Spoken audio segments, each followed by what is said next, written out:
Hello and welcome everyone to a special Relentless Learning live event. It is a special seminar. It's called Mastering Swift Value Delivery for Maximum Impact. And I'm Larry Apke. I'm going to be with you for the next hour or so and looking forward to helping you to understand some of the things that I've done in my practice. And things that I have found have been very, very helpful to the clients I've worked with in the past. So I want to start out with a short introduction of myself. Some of you might know me already. I invited a lot of friends and family to help out here. I'm a VUCA consultant. I help companies not only survive, but thrive in a world that is increasingly VUCA. VUCA stands for volatile, uncertain, complex, and ambiguous. I have historically been an agile coach and practitioner, and I like to think of myself as a value delivery expert because that's what we're going to talk about today, what I'm going to talk about today, which is value delivery. How do we deliver value? But before we get to that, because this is a LinkedIn live event, I wanted to go through a few ground rules for this event. And this is for the folks who are watching this presentation live. There are some interesting things with the technology that I just want to go over. So general housekeeping. I can't see you all. Sometimes we're all used to, Zoom or other teleconferencing apps or video conferencing apps. I can't generally see people. I can't see you. I can, if I check the live event, I can check the numbers of the folks who are here, but I can't see you. It does make it interesting because it is a seminar. It'll be a little less interactive than it might be if I were to do this in the real world. But what I do encourage you all to do is there in the LinkedIn live event underneath, you'll see a section. I'm looking at it on my phone on the side here for comments. And I will be able to see your comments. If you have any questions, you can put those in the comments. I'll respond to them after the formal presentation. I expect that you will have some questions about what I'm going to show you today. And that way I can take your questions. I can show them on the screen and I can answer them. And I think that's a wonderful way for us to interact a little bit. I also want to let you know that you're encouraged to use emojis. So if you look down at the bottom next to the comments, there's some thumbs up and other emojis that you can do. That's great. The other folks will see them. I probably won't see them, but I encourage you to use them anyway. I have posted in the comments ahead of this some links to materials that will be referenced in this particular seminar, and so that will help you. Also, we'll have some interesting freebies and QR codes. So if you have your phones handy, you can use your phones and interact with what we're doing through the QR codes. This particular seminar, I'm going to present overviews and examples of things that you can do at your company. And in fact, you can do it in your home, in your personal life. If I were to do this with you as your consultant, then the exercises would be much more interactive. I think most of you will understand that there's a limitation to this streaming platform that I've chosen to use. And I'm going to give away, as I think I mentioned before, some freebies. If you looked at the invite carefully, you'll notice that we're going to talk a little bit about my new book. It's called Apke's Golden Rule of Agile, a focus on value delivery. We're giving away that book for free. And so that's one of the freebies. There's some other ones that we're going to talk about I'm pretty excited about later. So pay attention for those. Even those folks who are watching this not live will have the opportunity because the QR codes will be presented. And speaking of that, this seminar will be accessible after the live event using the same website address. So if you, for some reason, don't have your cell phone and you don't have access to the QR codes, or you want to come back and view it later because you missed something, you certainly can. It's the same URL that you use to join us live. So I promised freebies, and here's your first freebie. This is a free digital copy of my most recent book, Apke's Golden Rule of Agile, which we'll be talking about today. It's a focus on value delivery. You'll see it to the right. There's a QR code. if you take your phone out, and if you've done this before, you can scan that QR code. It will take you to a screen that looks like the image on the left. All you need to do is enter your name and your email address and click that download my ebook button, and you will be sent an email back, probably immediately, if not sooner. And that link will allow you to download a digital copy of the book.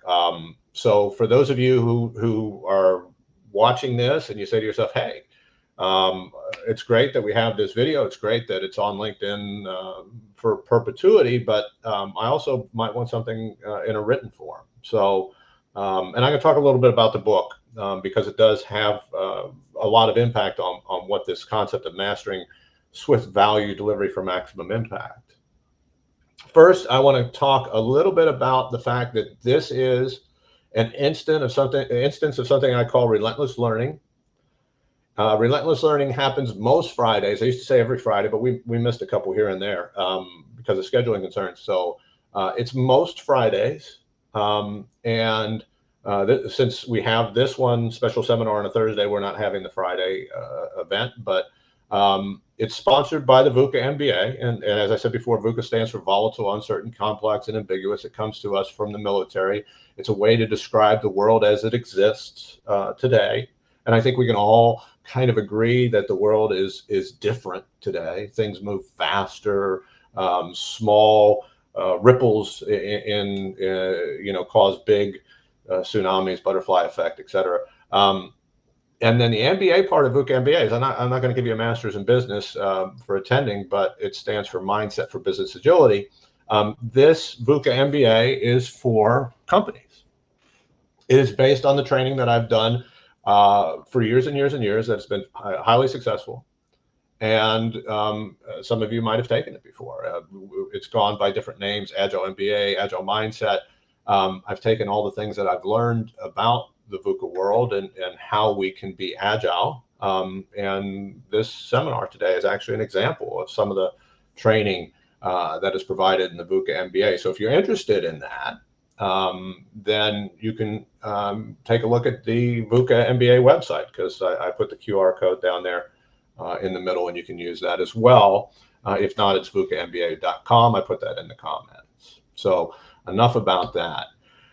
Want to talk about Apke's Golden Rule of Agile, which is really kind of what I'm going to talk about, and the materials that I present today to you all is contained in that book, and I think it's really, really important. So there's a couple what I think are interesting stories. So I won't bore you too much, but one is how the book itself came about, because I thought it was pretty interesting. I was sitting down.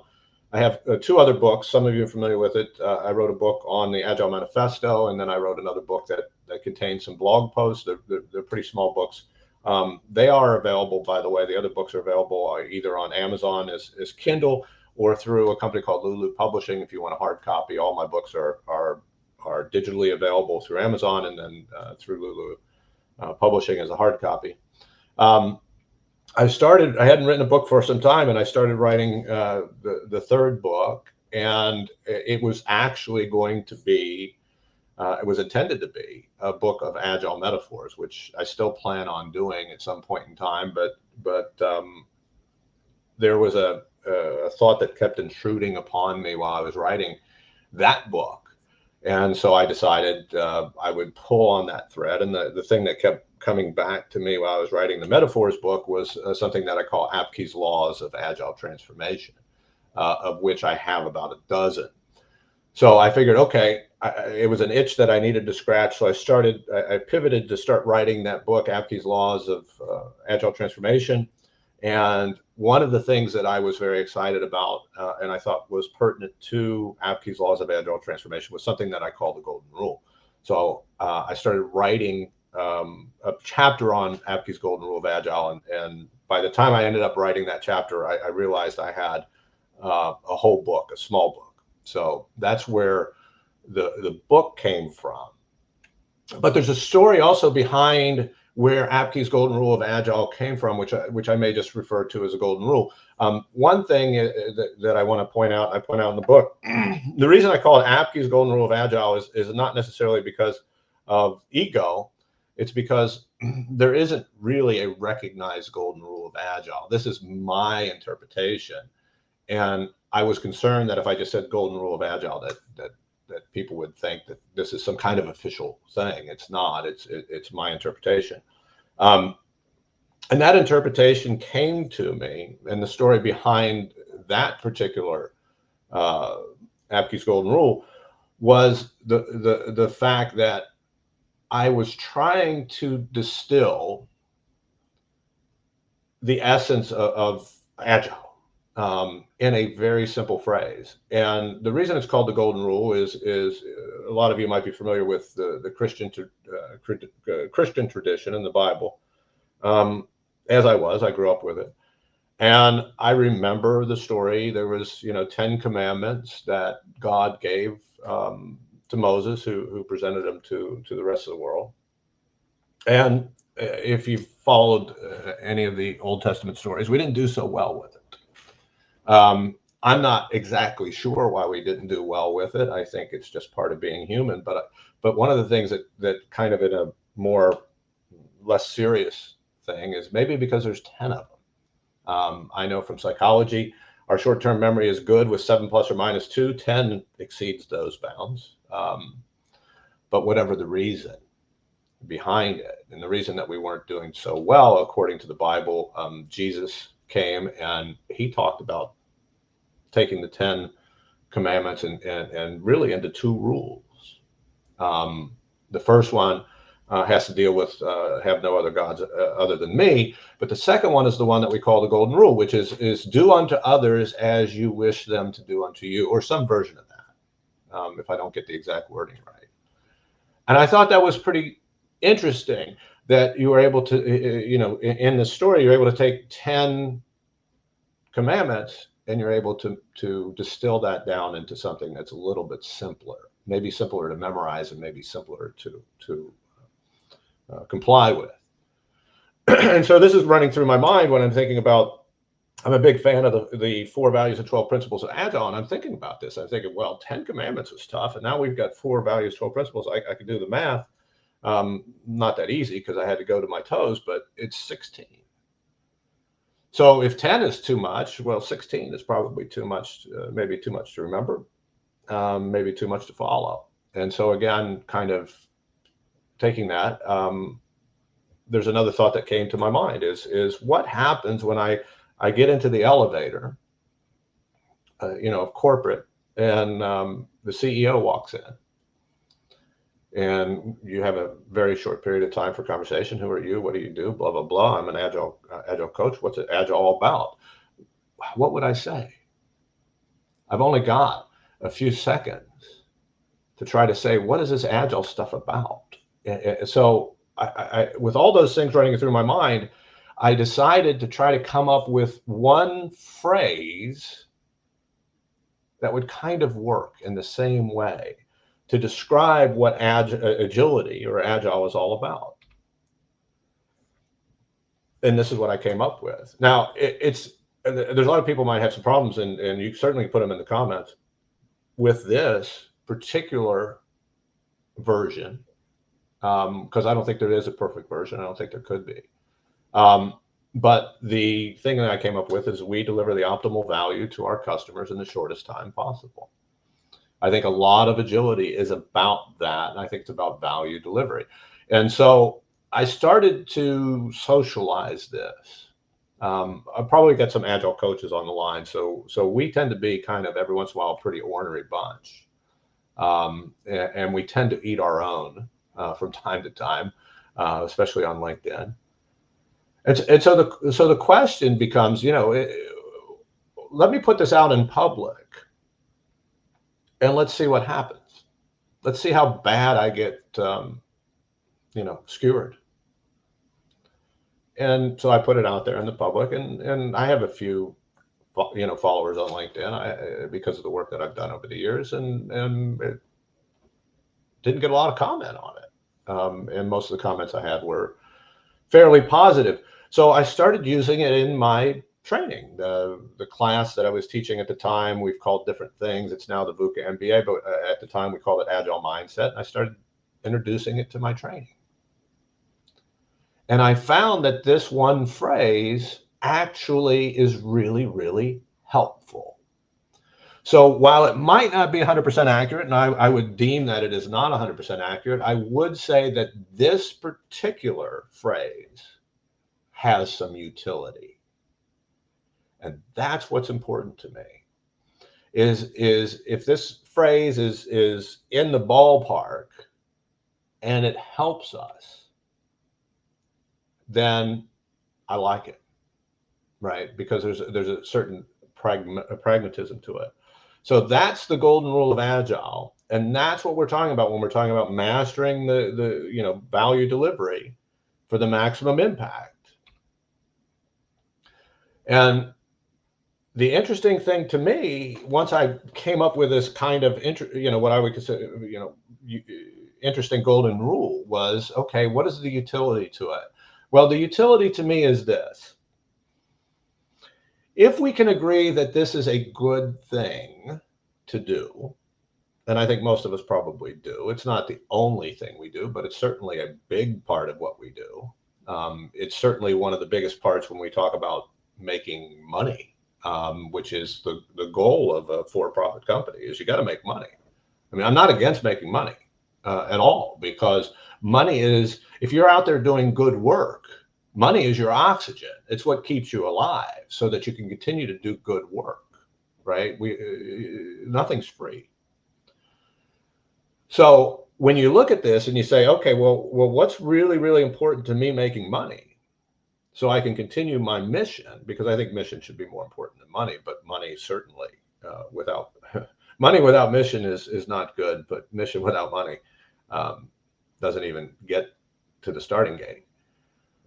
So if this is important to making money, what does this simple sentence or simple phrase help me to do? Well, I only need to know 3 things in order to be successful. And these are the ones that I highlighted here. I need to know the value of the work. Well, first, I'll start with the customers. We need to know who our customers are and what they find valuable. And I won't talk a lot about that in this particular seminar, but that's a big deal. There's a lot of companies that seem to do work not necessarily for the customers primarily. And this is an issue. The customers are the ones, in most cases, who pay us money, who are the ones who help us to make a profit, to make money so that we can keep doing what we're doing. We have to service our customers. And so we need to know them. And there's a lot of ways you can do it. We do it through personas and other things, and I'm sure we've got a lot of folks who are familiar with those kind of things. And again, I'm not going to go too much into it. One of the best places, and I always share this, is Menlo Innovations out in Ann Arbor. They do something that they refer to as high-tech anthropology. They really get to know their customers. That's important. And what we need to know, not just know our customers, which is great, but we need to know what they find of value.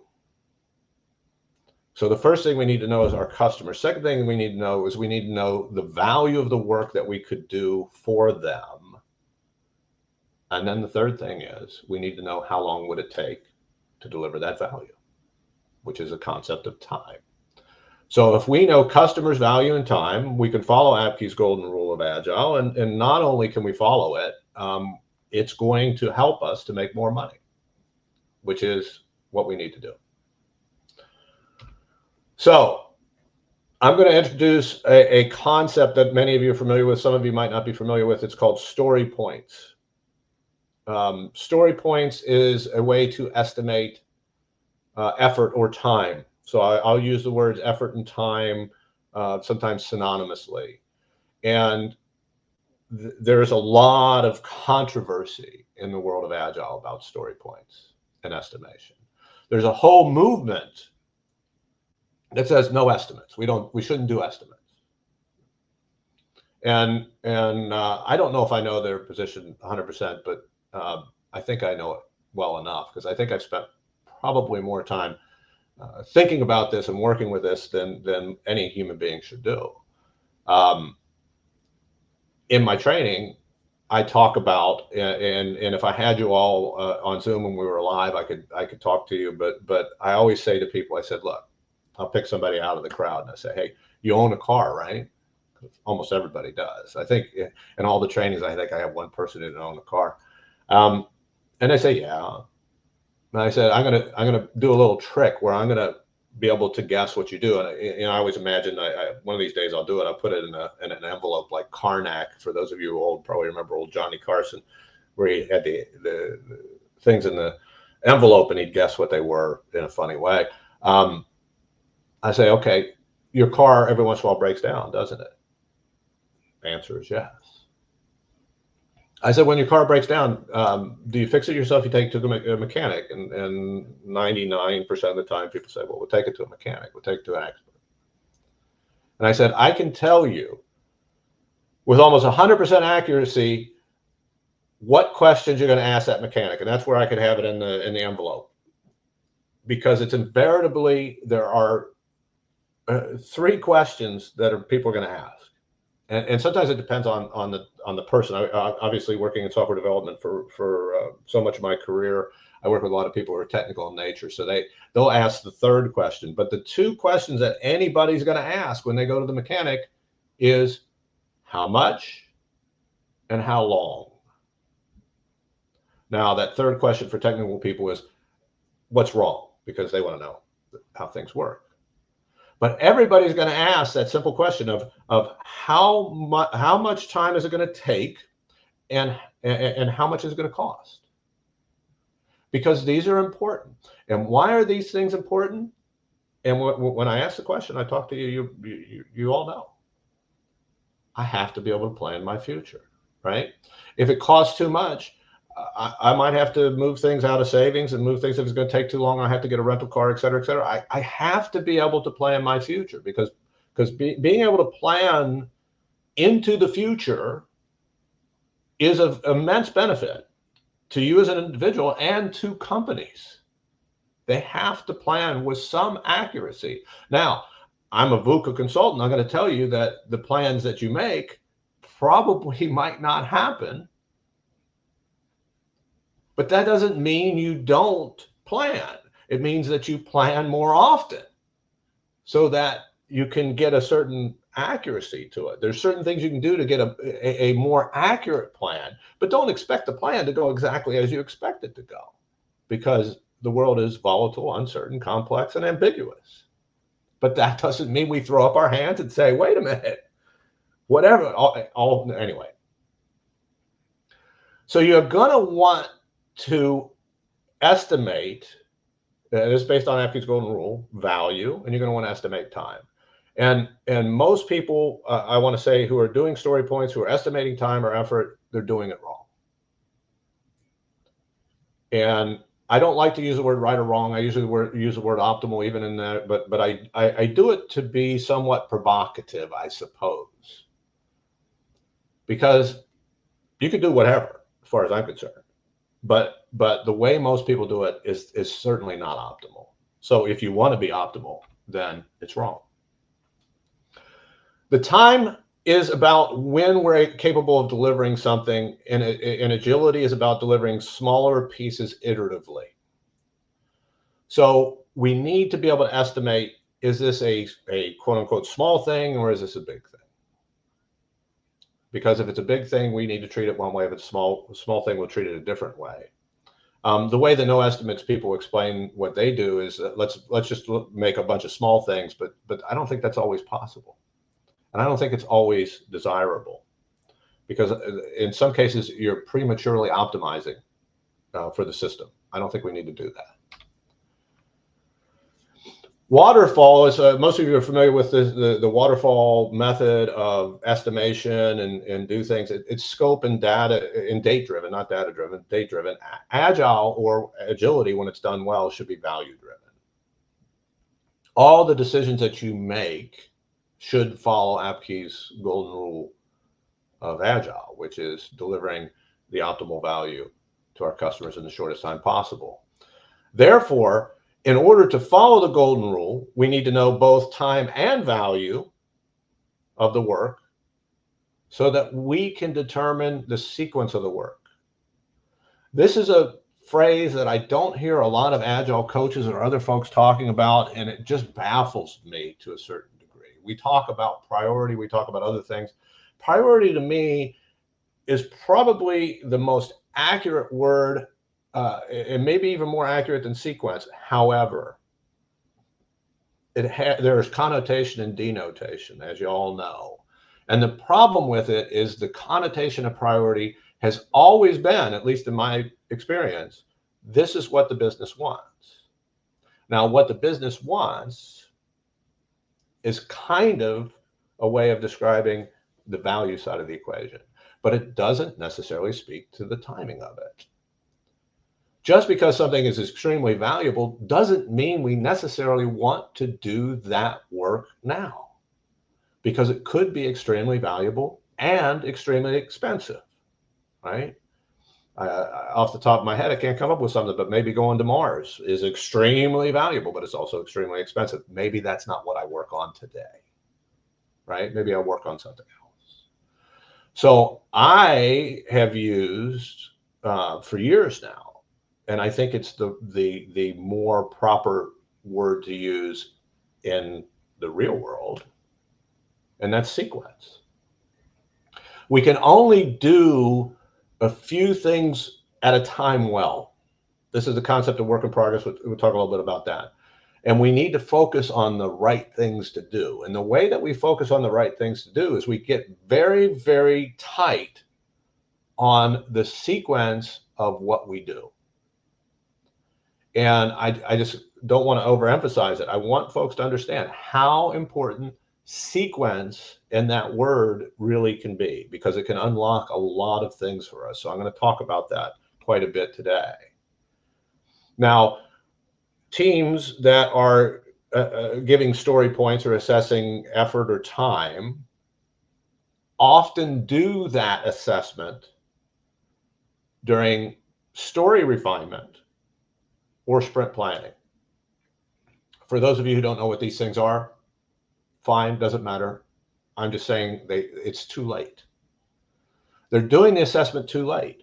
They're using estimates to help predict the future, which I think is great, but they're missing the point. The point is that the reason we have estimates of time and effort is because we need to know, should I be doing this thing now? It goes to determining the sequence of events. And if we put these numbers, I'm going to show you how we put some relative numbers to things later, and a very simple way of doing it, then it's too late. You can't be assured that you're doing the optimal thing because you're already in planning. You've already said we're going to try to do this. And here's the more interesting thing. I think the rest of this is interesting, but the more interesting thing is we've got to assess two things, right? We need to know our customers, and then once we know our customers, we need to assess two things: value and effort. The number of organizations and teams that say they're agile who do not assess value is extremely high. I would say 90%, maybe more.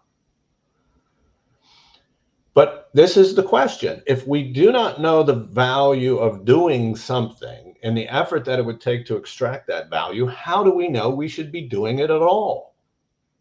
And so when we don't assess the value of the items that sit on our backlog, we're going to fall victim to two major costs that are going to make us suboptimal when it comes to cost benefit analysis.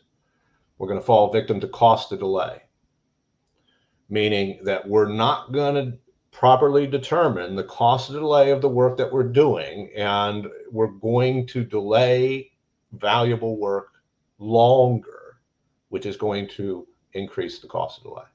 The second one is opportunity cost. As I said before, we can only do a few things at a time, or I guess a lot of places want to do everything at once, but we should only do a few things at a time, and we should be certain that we're doing those things that bring the most value. And if we don't, there's an opportunity cost, because I am doing the suboptimal thing instead of the optimal thing. And it's a very expensive cost, not doing the thing that we should be.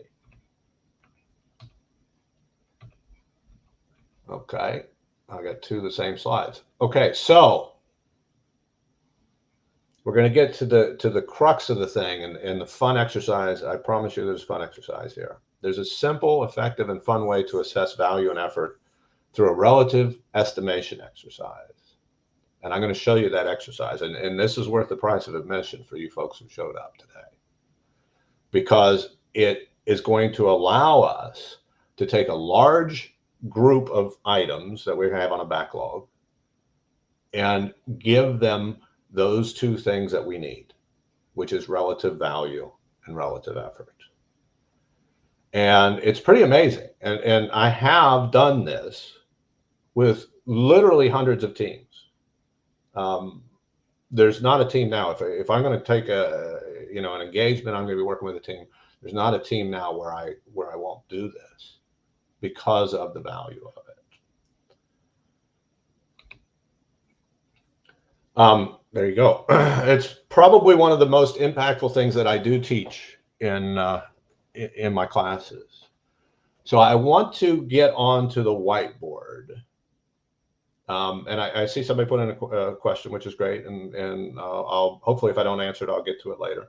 I'm going to show you this exercise. So just real quick, I'm going to stop sharing the presentation, and I'm going to start sharing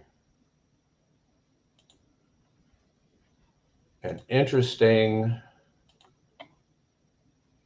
whiteboard. This is a virtual whiteboard. This is actually Mural, I believe it is. Now, I guess I need to explain this just a little bit. Every one of these virtual Post-it notes is, and in the Agile world, we call them stories, but you can just think of them as product backlog items. In fact, we're doing something called a honey-do list. And if you're not familiar with what a honey-do list is, when your honey, your significant other says, honey, do this, honey, do that. It's basically a list of either tasks or things. And this one happens to be a honey-do list of home improvements. And this particular list, because I want to show it can work for any list, right? You've got a list of things that you could do, that you want to do over time. How do you get to the sequence of the things that you should do? In what order should you take them? So this is an actual honey-do list from back many, many years ago now, when I lived with my family in Arizona. So you'll see some mentions of Arizona here if you pay attention. And all I did was I put them in a spreadsheet, and I copied and pasted them in here so that each one of these yellow sticky notes, virtual sticky notes, has one of these home improvement items. And I wrote them as a story, as we do in the Agile world, but it doesn't have to be. You don't have to write it that way. It's just a very short description of what we do. Just the title, by the way. In fact, one of the things I always have to caution teams with is if you put too much information in these, you're going to overthink it.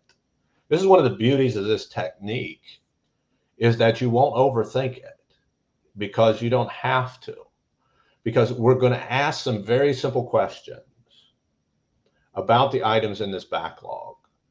And we're going to do this exercise twice. So y'all smart people, so I want you to imagine that I have a digital copy of this backlog of things here. I'm pointing over here to my right, because that's where it is on my screen.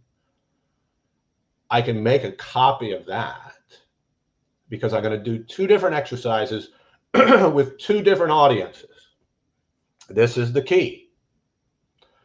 The one exercise I'm going to do is going to be a relative value exercise. And I am going to get together the people who understand the relative value of these items. Basically, people who, for lack of a better word, sometimes called the business, right? These are the people who understand the customer. These are our product owners, our product managers, etc. That's why some of you might say, hey, why did Larry invite me here? I invited a lot of folks who had product in their title, because it's really important that they understand this. So I'm going to get one group of people together who understand value with that duplicate copy at a different time. I'm going to get together people who understand the effort that it takes to deliver that value. And these are the people that we sometimes, if we're doing Scrum, we'll call the Scrum team. But it can be anybody. It's the people who are going to do the work, because the people who do the work actually know what it takes to deliver it. So we can do either one for this exercise, because I'm just showing you what it would be like. You'll notice I put a line down to the right. And the way I do it is simple. I have a few steps that I will do. So for the sake of argument, let's assume that for this demonstration, I'm talking with the people who know the work, and they know the effort that it would take to complete the work. Okay, but I am going to do this twice. I'm going to do it with two different groups. So what I'm going to do with the people who know the work is I'm going to invite them to the board, which I can't do with y'all, but because of technology. But I will invite them to the board, and I'll ask them a very simple question. I'm going to take two of these things, and I'm going to move them over here on the main part of the board, and I'm going to ask a very simple question. Not how long it would take, but relative to each other, which one takes longer? Which one takes more effort? So the one on the left says insulate the Arizona room, and the one on the right says a new backyard wall. And I'll ask the experts, I say, which one takes more effort than the other one? And I could take any two of these because it doesn't matter, it's just relative. And they'll say, well, and I'm assuming that they know something about the house and others because they're experts. It's a big backyard. It's going to take a little bit more. So what we're going to do is we're going to move the thing that takes more effort to the right, because we're going to read left to right, and the thing with less effort to the left. Simple. And the reason it's simple is because relativity. The human mind works this way. We're actually hijacking a part of the mind that understands relativity, because we're much better with relativity than we are with absolute numbers. You'll notice I don't put any numbers on anything yet. And I don't want to put numbers on anything yet, because as soon as I put numbers on things, people's mind, you can do an fMRI or something, you can see it's using a different part of your brain. It's just more difficult. So all I need to know is one is quote unquote bigger than the other. And then I can put another one in here and ask a question. They usually start out this way, and I say, okay, we have a third thing that I brought here on the board.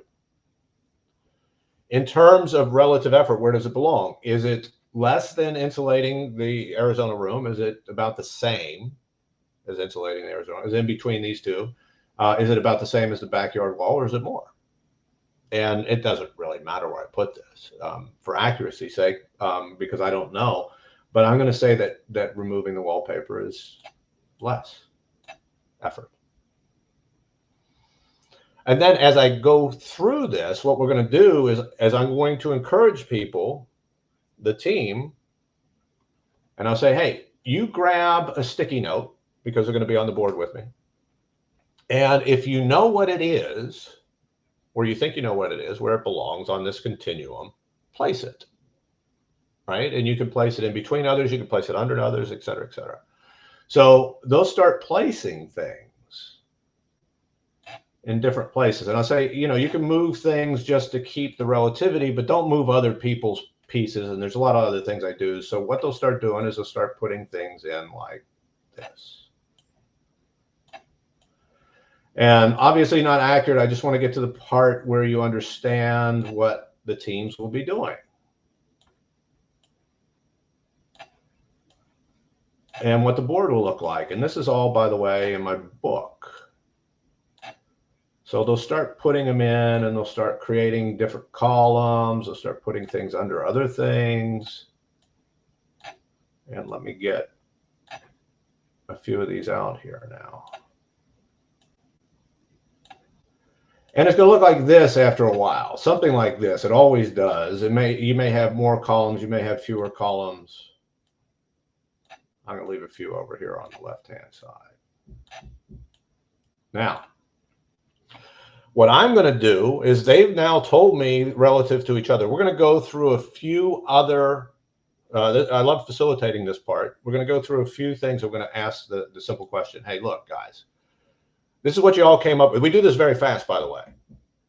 There's a value to the speed at which we do this because you can do it really quickly because it's relative. We can do, the record is like 140 items in an hour with a team, something like that, hour and 15. You can do it really quick.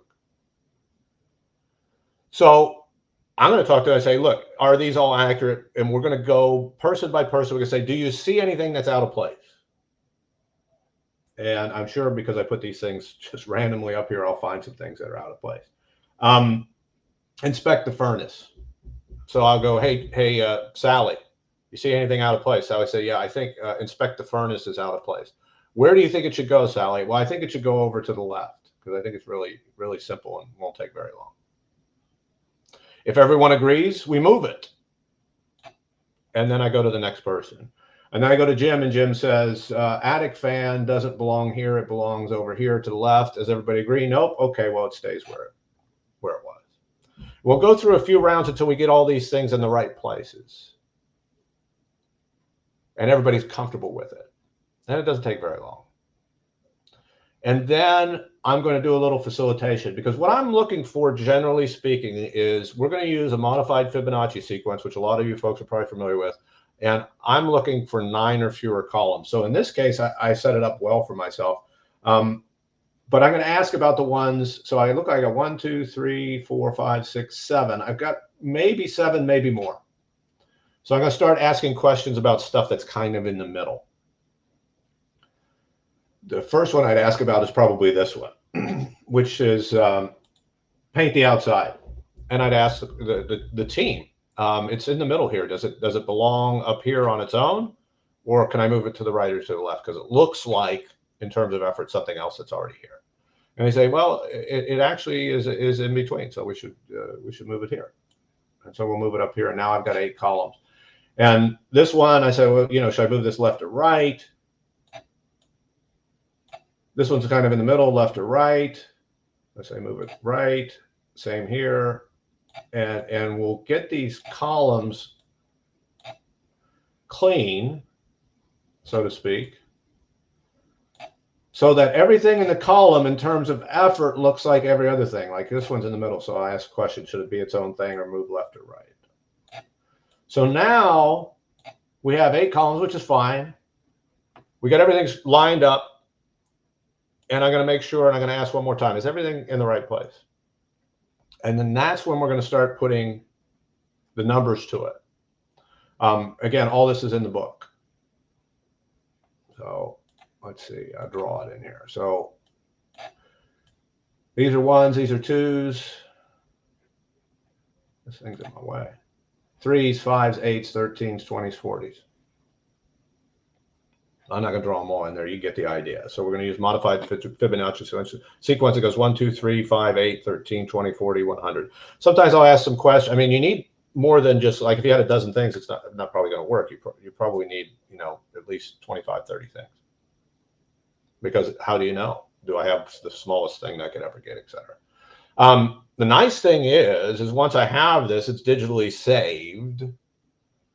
So when a new item comes into the backlog, I can assess it for effort rather quickly because I'll go back to the team where I'm meeting with the team on a regular basis, say, okay, recock the tub. Where does it belong? Well, it seems like it belongs here. Great. Now it's a 2. Right? So I can use the same board again and again to help people to quickly and easily look at these things and say they belong in these columns. And because they belong in these columns, they are a 1, 2, 3, 5, 8, 13, 20, 40, or 100. So now I've quickly and easily, this is a very powerful technique, quickly and easily, in this demonstration, done effort. You can imagine I'm going to do the same thing for value again with that different group.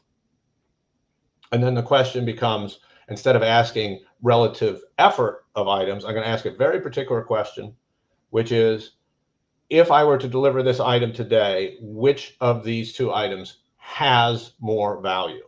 And then people say, well, what does value mean? Well, this is the good part, because its relative value can mean anything you want it to mean, because it's really value. What is the value to the organization and the value to the customer? And it's generally an easier question to ask, because when you abstract it and you talk about value, it's an easier question to ask than, is it more important to save $1 million or make $1 million? Is it more important to avoid litigation or fix technical debt? And so people, this to a certain degree comes up to the question. I'm kind of looking at the question that I'll speak to more directly later. It comes to the question of, how do I determine value? Because everybody's value is different. Yes, but when I use value as an abstract, it's actually easier to determine a relative value of one thing versus another. It's just more apparent.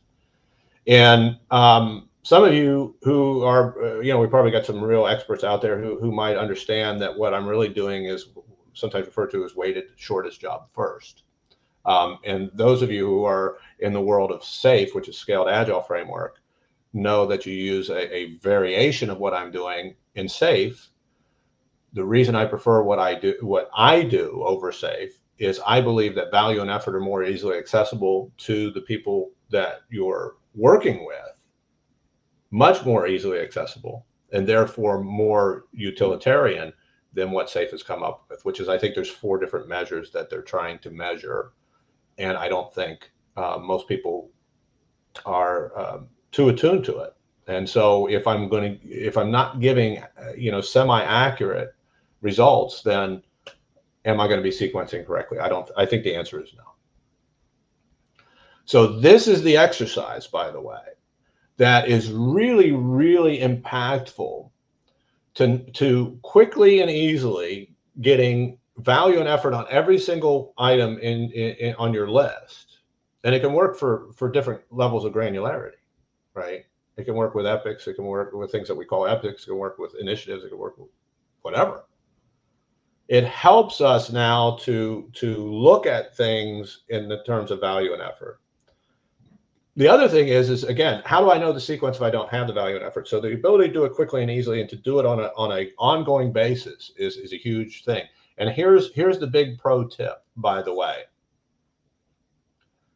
If a team has a track record, what we just did, by the way, is we estimated things we don't know, right? Things we haven't, I shouldn't say don't know, things we haven't done, right?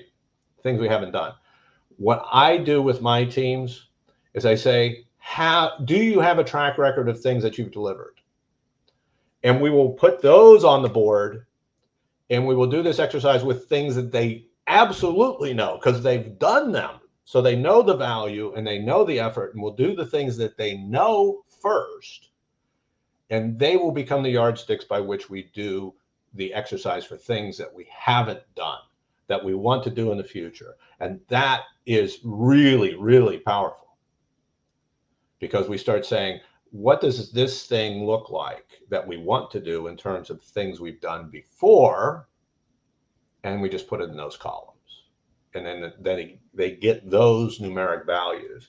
And then we use those numeric values to put things on our backlog and sequence it in a way that follows Apke's golden rule. So I'm going to come back off the board. You may have some questions about that. You can put them in the comments. I'll address them later. But a really, really simple exercise, because I want to get back to the presentation.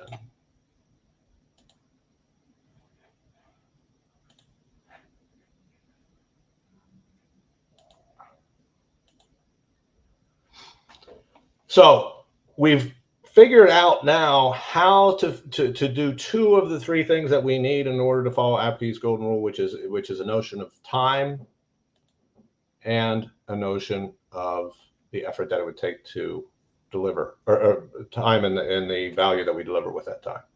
So here comes the second freebie. This is the one I'm most excited about. I'm hoping you're excited about. You say, Larry, this seems to make sense.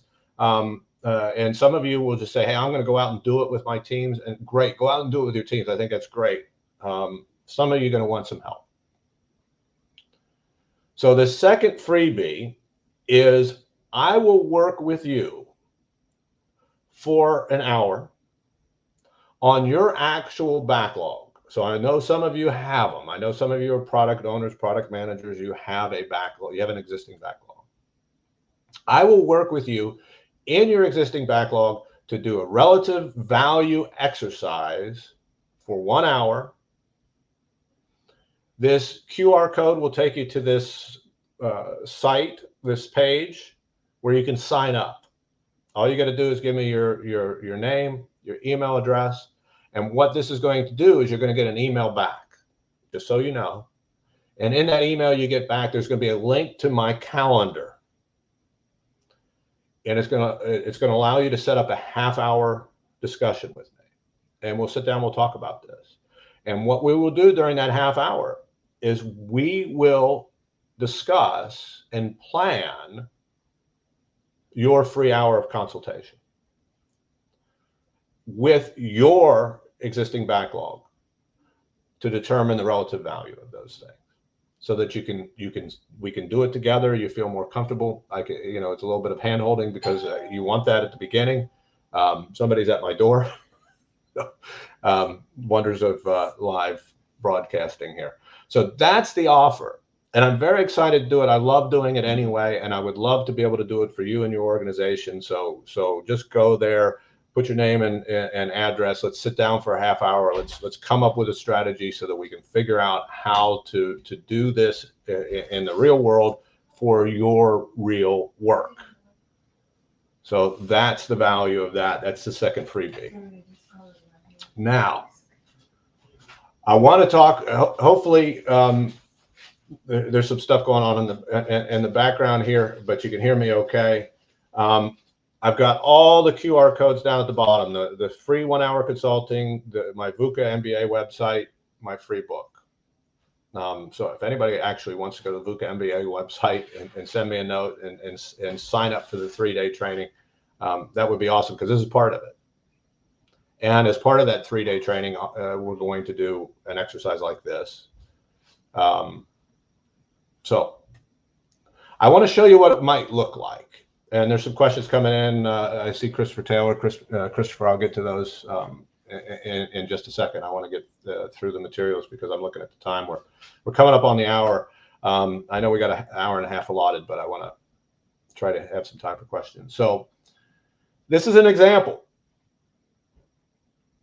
And when we look at this example, you'll see that this was one that we did with a group, I don't know, many years ago.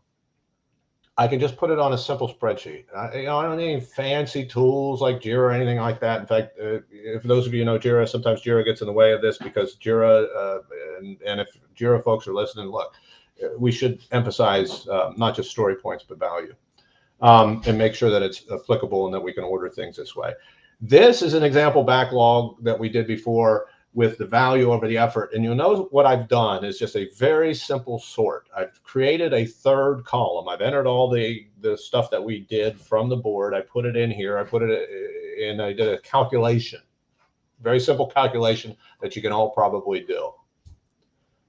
And that calculation is value over effort, because mathematically, the higher the number of this ratio, the sooner I should do it. So you can see that here. And you'll notice that we can, this is the sequence. I'm going to refer to this, and I think I have another slide too that talks about this. I'm going to refer to this as the ideal sequence, because we're making certain assumptions, but you always have to have certain assumptions. We know what those assumptions are. The assumption here is that when we did the exercise, that we were fairly accurate in our relative estimation, because obviously if we weren't, we're not doing things in the proper sequence. But we have to start, we have to do something, right? We have to have some, opinion. Either that or we're just doing things kind of randomly. Mathematically, we would deliver the most value over time if we followed this sequence. So when I'm working with my clients, I'm working with my teams, we will show this ideal sequence to the team and to the product owners and people involved. And the first question to come out of their mouths, and the same one that you all have, I haven't seen it in the chat yet, is we can't do it in this order. There are reasons why we cannot do things in the ideal order. The way I explain it to folks in my training is I say, look, how many people, raise your hand, do you live in the ideal world? I want to be your friend. And nobody raises their hand. Of course, we live in the real world. So in the real world, we have things that I'm going to refer to as systemic constraints. And so if I erred in Apke's Golden Rule of Agile, I already published a book, so probably won't change it now. But if I erred in anything, I forgot one phrase at the end, which is we deliver the optimal value to our customers in the shortest time possible, given our systemic constraints. But even then, maybe it's better without having that. But it is part of what we need to accommodate for when we're talking about the sequencing of the work. Because when I talk about sequencing, I mean sequencing. The one question here, I'm going to show it now because it's exactly what I'm talking about. Is sequencing the same thing as ordering? Yes. I'm talking about a ranked order. I'm talking about if you could only do one thing before you die. I mean, that's a little bit drastic, but if I could only do one thing, I would do number one. If I could only do two things, I would do number one, and then I would do number two, which I always chuckle at in my head, but you get the point. It is a sequence of events, and it is a ranked order, which priority may be the word for it, but I don't like the connotation of priority, so I'm going to say sequence. So yes, it is the same thing as order. I can't do things in this sequence. I have some systemic constraints. I'll give you an example. Usually they're what we refer to as dependencies. They may be temporal. They may be timing issues. I'll give you an example of both of those things. Insulate the Arizona room. If you're not familiar with what an Arizona room is, it's like a sunroom. They call it an Arizona room. They don't call it a sunroom in Arizona because all we have is sun, so we call it Arizona room. Anyway, bad joke, but that's number two on the list. And according to the ideal sequence, I should do that second. However, when I look down the list, there's something that says rewire the Arizona room. Now, I'm not really good at home improvements, but I know it probably doesn't make sense to insulate first and then rewire. It would probably make sense, whether we want to call it dependency or not, to rewire the Arizona room first. So what would I do? Well, I would either move rewire up in the sequence, or I'd move insulate down in the sequence below rewire. I would change the sequence in some way that rewire was above insulate. We're going to talk about temporal or timing issues as another example of when I would change the ideal sequence to what I'm going to refer to as the real sequence. And I'm going to go with paint the outside, or I could use the Arizona room for this one too. Paint the outside. Well, it's the third thing I should do on my list, but it's now July in Arizona. And you're going to be hard pressed yourself or to even pay somebody to paint the outside, probably during July, August, because it's, 110 degrees. So what would I do with paint the outside? I'd move it a little bit further down the list because I'm not going to do it now. But that doesn't change the fact that I have identified an ideal sequence, and the fact that I have systemic constraints is just reality. And I have to factor reality in. But I believe, and systems thinkers believe, I think Russ Ackoff would agree with me, we got to start with what is ideal first before we factor in the constraints. If we don't know what we build without constraint, how do we know what we build with constraint? So we get with the ideal sequence, then we factor in the constraints. And then when we're done, we have the actual backlog whose sequence would fulfill Apke's golden rule of Agile, which is delivering the optimal value to our customers in the shortest possible time. And you can see the beauty of this, because I actually was talking to another Agilist the other day and about this notion, because they were having some problems, and we were commiserating about technical debt, something called technical debt. Most of you are familiar with that.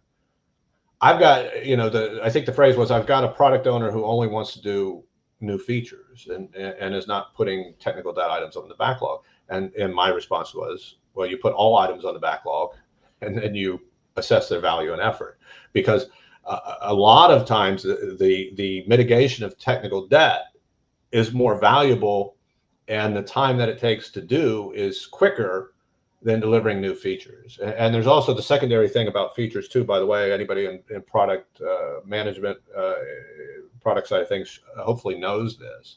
Microsoft did a study some years ago that 80% of all new features are rarely, seldom, or never used, yet we build them 100% of the time. We shouldn't do that. We should concentrate on the ones that are actually going to be used. And if we did something like this, if we did an exercise like this, chances are we'd probably do better at that, on focusing in. So here's the other thing that's really interesting about this.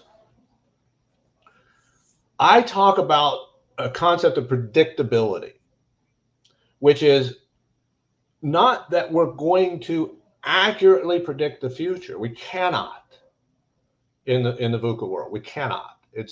But it doesn't mean that we shouldn't try, that we don't have, for lack of a better word, hypotheses about what's possible in the future, because that allows us to make decisions about what we should do today.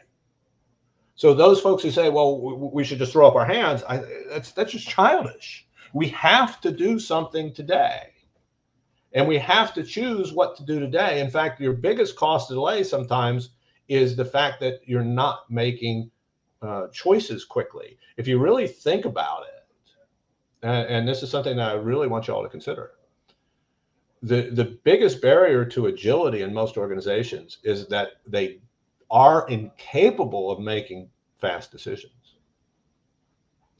And this allows us to make quicker and better decisions, which I think is an essence of agility. So all this stuff kind of works alongside this Apke's golden rule.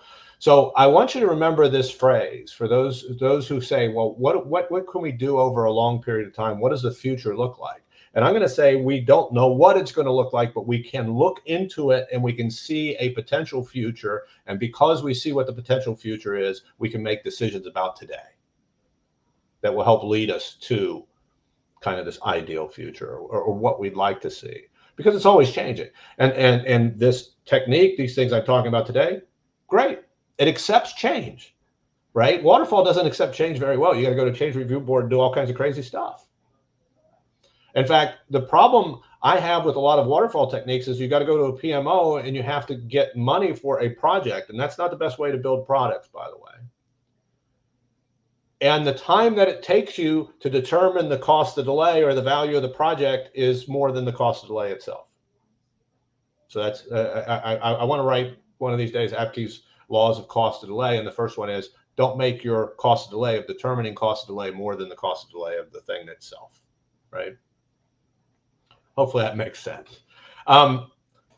Since all the work that you're doing has an estimate of size or effort, the amount of work completed, we usually call them points, can be calculated per a time period. A lot of times we do Scrum. You don't have to. You can do all kinds of other things. I don't care about that. I mean, this is about agility, not about framework.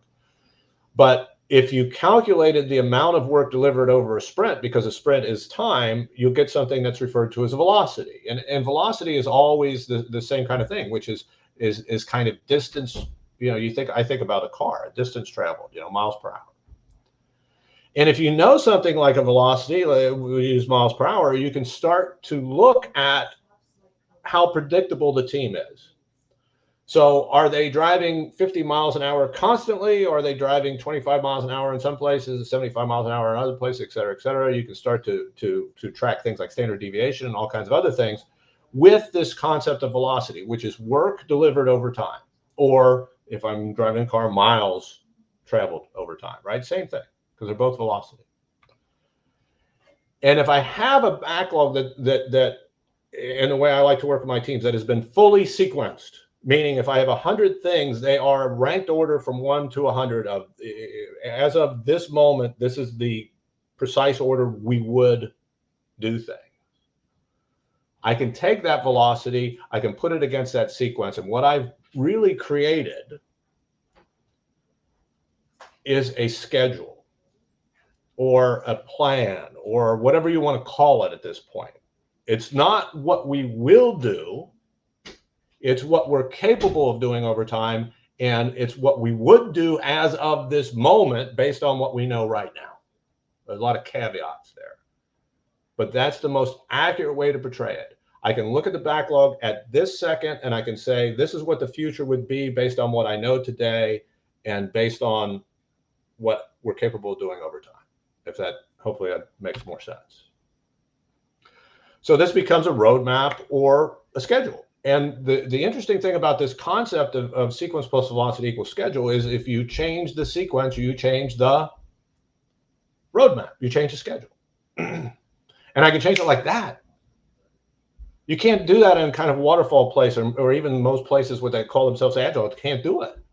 You add a new thing, you change the sequence, you change the schedule. Boom, I can do it like that. I can recalculate what the future looks like within 5 minutes. What does it take others when you talk about the cost of change? What is the cost of change in your organization? Because the cost of change, if you follow what I'm doing, is nothing. You can change it at any time. You change the sequence, you change the schedule. You add something new, you change the schedule. And you can do that at any time. And I can show you in a simple spreadsheet of what the future looks like with those changes. It looks something like this, by the way. And I know this is kind of an eye chart, but what you'll notice on this one, this is an example taken, let's say I had 8 sprints or 8 iterations. So the column I added on the right, for those of you who might have trouble seeing it, is iteration. So if I had 8 previous iterations, and this is what's left to do, and this is the sequence that I've determined through this exercise of value, effort, ideal sequence, and then sequence under constraints. I can start to look at the velocity and I can apply that and I can start to predict to a certain degree when things would be delivered. So you'll see that on the right-hand side, you'll see, where it says iteration 9, 10, 11, 12, 13, whatever. And because in this case, we're assuming Scrum or iterative development over time, I can use that to go back to time. So if the business says, I'm really interested in organizing a pantry, I say, well, right now it's right at the bottom of our list. And according to what we've been able to do in the past and where we are today in sequence, et cetera, you're going to see that in iteration 15, and that's in June. And that's the best case, probably the best case scenario. Now, the beauty of being able to do this and publish this publicly is then I can go back to the people who are looking at this backlog and say, do I need to change the sequence? Maybe there's somebody who said there's a new state law in California where everybody has to organize their pantry before the end of the year. They would never do that. But okay, let's move it up. Again, systemic constraints influencing the sequence of the work. There's all kinds of other things that are really interesting about this too, because I'm looking at the time and I want to get to some of the questions and have people put more in. But this whole process now that I've showed you how easy it is. I've shown you how powerful it is. There's a couple other things it does for us. One of the things happens is when we do this very quickly, we can very quickly and easily determine which items are too large to do, right? Because agility is really about doing small things with it's called asymmetric payoff, small things with high value. Large things by their very nature are going to flow down towards the bottom of the list. But what happens when you have a thing that it has a lot of value and also a lot of effort. Now, I'm going to refer to that as a diamond in the rough. What you have is I think about it as you got a big rock, and it's mostly coal, and maybe this isn't geologically correct, but you can imagine it. Somewhere in there, there's a diamond. The goal is to break that rock into smaller pieces and only choose the diamond and not necessarily do all the rest of it. So it allows us to say, hey, this piece of work is too big, but it's really valuable. Let's see if we can break it down into 5 other pieces of work. Once we break it down into 5 other pieces of work, with those 5 new pieces of work, we do value and effort. And then we see the things that have the highest value that were hidden and all that stuff. There's another problem with project management. Once we get the money for everything, everything's funded. So we do everything. That's not really how you should do things. You should do the things that are most valuable for your product, regardless of the project. But we tend to do it by project. And then you end up doing a lot of things that aren't valuable because they've already been paid for. Right? So this, I don't have enough time, but those of you who follow me on Relentless Learning, we do this most Fridays. This is just a special version. I'll talk about that as well, if you're interested. And follow me on LinkedIn. And if you don't join us live, you can always go back, and there's the YouTube links where I explain some of these things. And I want you all to be successful with this. We can use this sequence now to reduce work in progress. That's what WIP stands for those, I think most of you know that. And focus on just providing the high value, low effort items. And as I alluded to earlier, allows us to make quicker, better decisions. And agility is really about that. Agility is about making quicker, better decisions. So when I was in one of my previous positions, we referred to as we would create our own scaling framework. We referred to it as a decisioning framework. Because when you push and I think most of us understand this, but when you push the decisions down closer to the level of the people doing the work, you're going to get quicker, better decisions.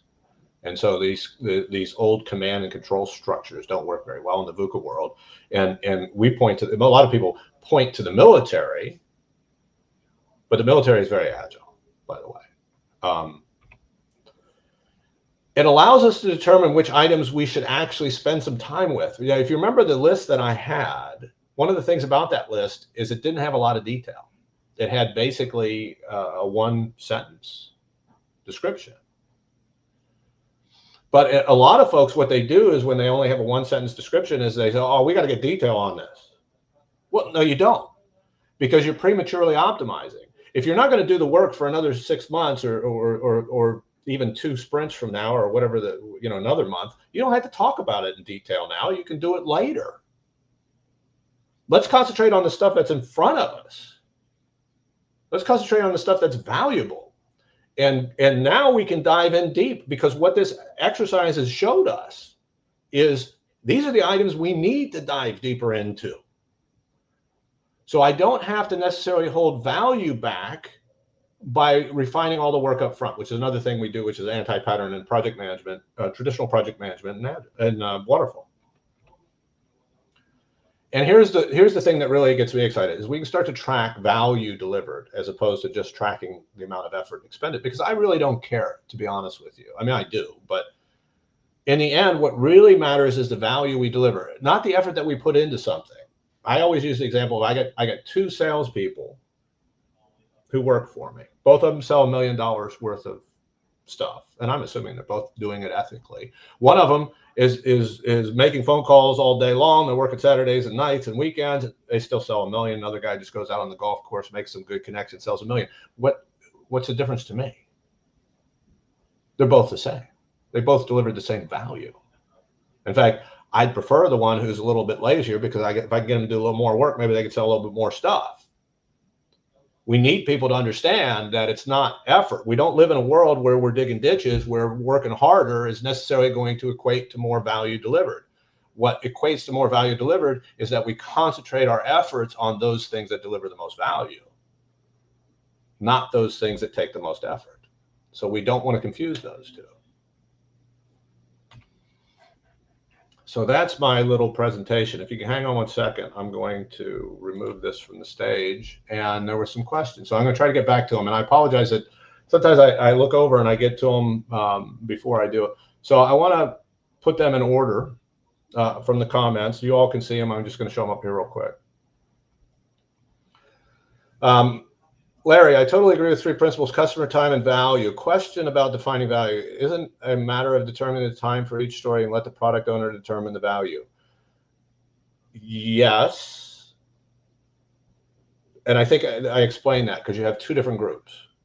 So the people who do the work are going to give me the relative effort or time estimate. The people who know the value, which would include the product owner, would determine the value, the relative value of the work.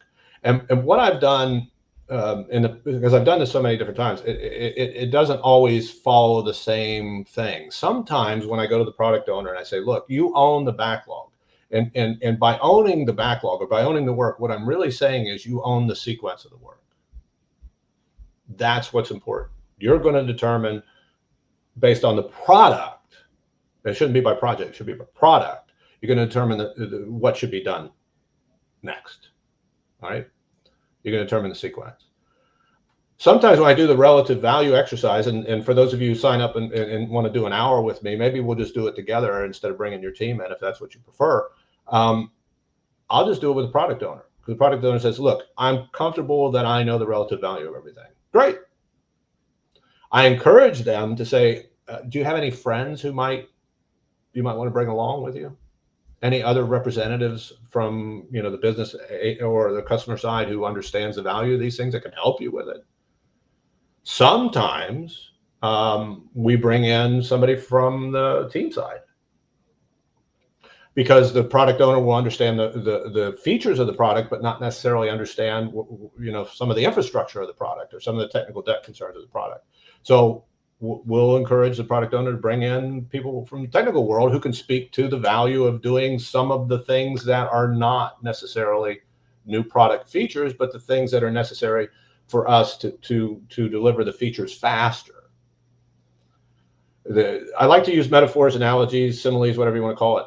I always tell the product owner, think about it like this. You have a bunch of goods sitting on the dock of value, and you want to deliver that value to your customers. Do you prefer driving, putting it in a truck and driving on a 1-lane road, or do you want to have highways? Because doing a lot of the technical stuff, doing a lot of the pipeline stuff is building highways so that more value can be delivered over time. And if you're a true product owner, you should be looking at the product over time, not just the next quarter. When we don't, we'll accrue a lot of technical debt. I think most of you know what that means. Christopher said, this is amazing. Thank you. I appreciate that. And he also said, will there be a link to the presentation once it's over? Yes. Same link that you used to get here. Same link that you'll go to in the future. So you can refer to this at any time. The next one, LinkedIn user says sequence the same as ordering the backlog. I think I actually did that in real time. Next one comes to us from John. Over time, due to external factors, the value of an item could change. Do you reassess the value period? Having trouble this morning. If yes, what frequency? Yes. The answer is yes. One of the things, because usually we're doing it with Scrum, we're doing the product owner, so I'm just going to use that as kind of the assumption. But the person who owns the sequence, the person who's going to do that sequence, one of the things that we're going to ask on a regular basis is, have some of these things changed? And if so, we'll go through this exercise. We're doing this exercise regularly anyway, right? Because there's always new items coming in. So one of the questions is, and we usually call that refinement, backlog refinement. We do that on a regular cadence. So during that regular cadence, when we're assessing the new items that come in, one of the questions that I'll ask, or should be asked of the team if I'm not there, I mean, anybody else can do this, is let's take a look at what we have out there now. Has any of this materially changed? Let's have a discussion. Let's move it to the proper place, right? Because it will. The effort generally doesn't change as much, but the value might change over time. We got a big question here from LinkedIn user. With a fully sequenced backlog, velocity can use to show what the team is capable of doing over a period of time longer than a single iteration. Velocity plus sequence equals schedule. Does this mean, depending on priority and development time, can vary Um, sometimes larger needs to roll over the next sprint. Sorry if I misunderstand. The goal, this is again talking about Scrum. So we're going to assume Scrum here for a second.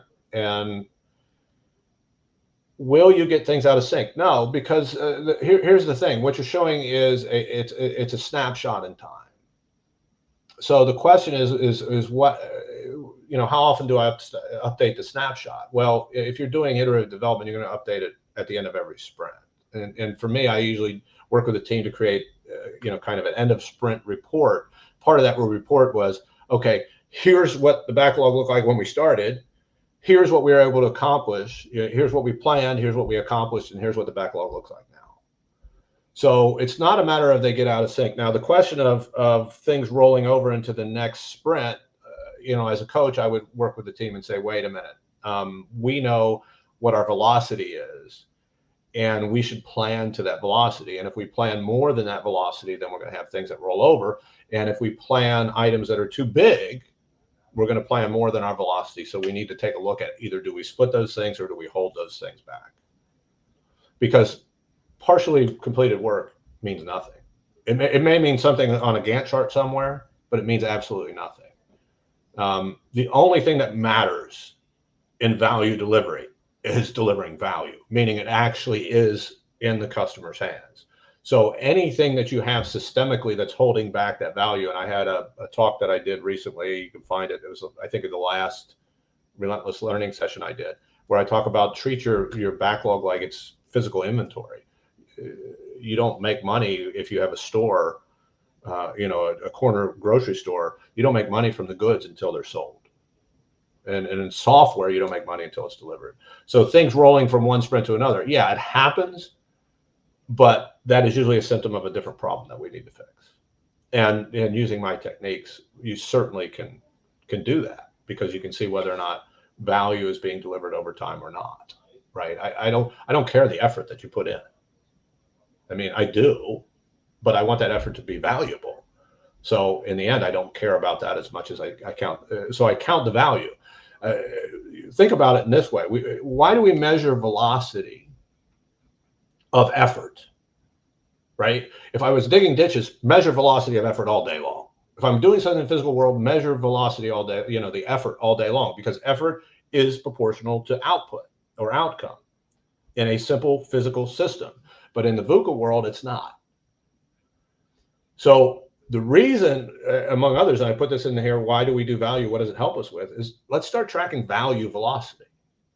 How much value, how much relative value are we delivering over a regular period of time? And how much can we predict we're going to deliver over the future? Because if I'm choosing my investment into a product, that's an important thing to know. Not the effort that I'm funding per se, but what value is that investment giving me? And this is, again, why we want to move away from project scope-based funding into a product capacity-based funding, because we ask a different question, which is, what do we want to invest in this product? And how much value are we extracting from our investment, so that we can make a different decision on how much we invest? Should we put more into this product next quarter or less into this product next quarter? And that should be based on the amount of value that's delivered. There's another interesting thing. I don't see any other questions other than Christopher said awesome, and I appreciate that a lot. Christopher, you don't know what it means to me when somebody says awesome.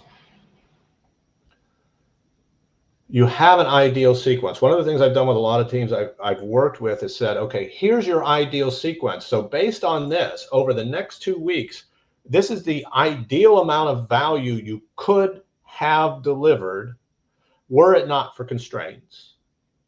And then we look at what they've actually done under their constrained system, and we've got a ratio, meaning at the in the end, we might have been capable in a perfect world of delivering 100 relative value points. Yet in the real world, we delivered 25. It's not a good ratio of actual to ideal. And what it's telling us is we have a lot of systemic constraints. And maybe if we attack those systemic constraints, we can deliver more value over time, right? And this is the way I want to look at it, right? I want to measure the value over time. And if it's very low compared to what I could do in an ideal world, then I might want to make my reality a little bit more like my ideal. I might want to start doing things a lot of times with infrastructure, a lot of times with quality, so that I am capable of delivering more value over time. And these are things I should track.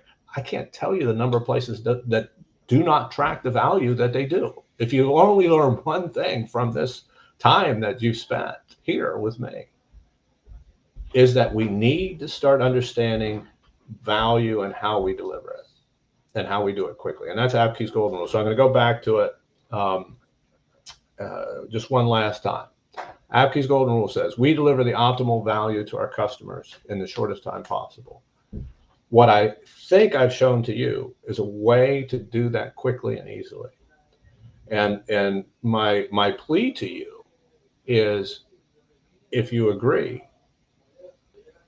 you had the QR code, you can go back to it. I'll put some links. There's some links actually to some of that stuff in the comments.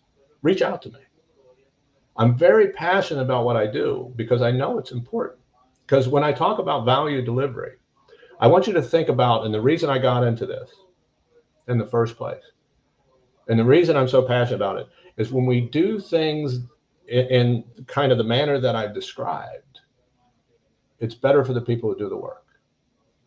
It's better for the engagement of the people who are spending time doing the work. When we start talking to the people who are doing the work about the value they're creating, not the effort they put in, but the value they're creating, it makes for a better world for them. And when employees are more engaged, we know this from the Gallup polls on employee engagement and satisfaction, which have been done for decades. And if you're not familiar with them, I encourage you. I probably talked about them before. And other relentless learning, I'll talk about again. When employees are engaged, companies make more money, bottom line. Just that simple. And that's an important thing, as I said before, for for-profit companies to make a profit. So if you work at a company where you got agile coaches or people who do the kind of work that I do, and you're not hearing these things, reach out to me. Right? There's a link to my Calendly. Set up a half hour. Let's sit down and talk. Because I'd certainly love to talk about you. Appreciate you all being here. I didn't know if I'd go the full hour and a half. I know I've got some people doing some maintenance work in the back, and I think my dog made a few appearances. So thank God for technology and live broadcasting. But I really appreciate you all spending some time with me today. I hope you found it helpful. I hope the people who see it in the future find it helpful. I encourage you all to go to some of the links that are in the comments. I encourage you all to reach out to me.